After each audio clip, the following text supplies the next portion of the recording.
So the way this works is, right, if your picking process involves, going to multiple areas, right, multiple aisles of bin locations, and you're picking from different bin locations, then what this process is about is basically it's all about, eliminating the unnecessary walking, right? And of course, we all know the more you pick, the more you can ship, the more you ship, the more you can invoice, the more you can invoice, the more you can get paid. So, basically more revenue for the company, more revenue for the distribution center, right? Everyone is happy. So if you can eliminate the time that's spent by people on walking and instead have them pick all the time, then that becomes efficient, right?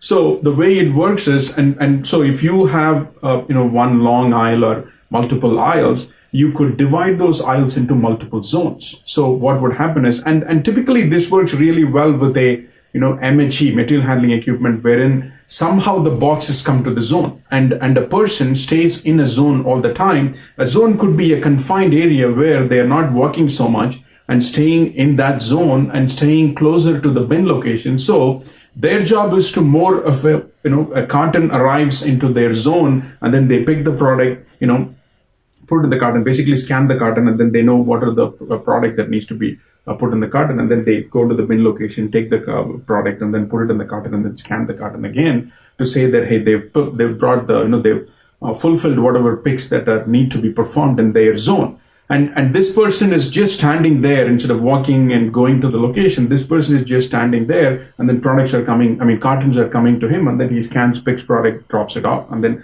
the next carton, right, scans the carton again. Or it could be even tote. Sometimes, it could be some kind of a bulk picking where they're picking for a tote and scans the tote, and then, goes, picks 1, 2, 3, 4, puts it in the, of course, when they're picking, they're scanning the location as well, because the inventory in that location has to be decremented, and then the inventory going on to the carton or tote has to be incremented, right? And they're doing this, all day, just standing in that location, which means they're not, spending time, wasting time walking, right? So that's what, adds to the efficiency, because they are not spending time on, moving the product, which is done by the material handling equipment now. And actually, the new design is with, all the robots coming in. The robots are doing the move again, right? The beauty of the robots is that it's configurable. That means, imagine if I had one long material handling, equipment, meaning, a roller, long rails with rollers, and that's moving these boxes. That's great, fantastic. And they come to the zone, and then I am in one zone, and then there are a few pickers in other zones, zone 1, zone 2, zone 3, zone 4, zone 5, let's say, right?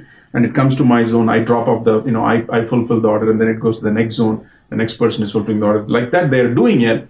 That works great. But imagine your business changed and you have to change this layout. That means you have to completely rip this, long rail of rollers, and then put something else, right? That's where the robots come in. It makes it easy to, program the robots or change the,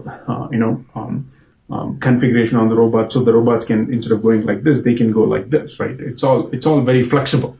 That's the beauty of the robot, but still it's zone picking. Instead of, it's coming through the conveyor, the long rails with rollers, it comes through the robot, right? So basically the person is, because the because the person is not walking, all that effort is, efficiency is gained because of the person not walking. Instead, the person is just performing, picking and dropping off the product in the carton. So that's what the fundamental concept of zone picking is. And especially if your DC is very large, and there's one pick here, and then there is one pick all the way there in the other corner of the DC, then you want to think about zone picking, right? And we don't have control over how the orders arrive for picking. So that's something to think about. Zone picking might work or might not work. And typically where I've seen where a lot of success is, not very small SKUs, not very big SKUs, medium-sized SKUs, and that are too heavy for people to handle.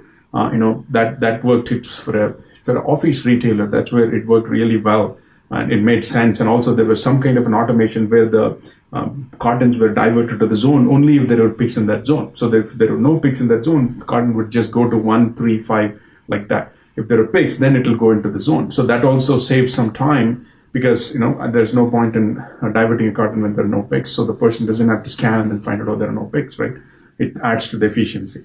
So that's something to think about, right? Zone picking, is it suitable for your facility? Is that, justify investing in this material handling equipment and all that?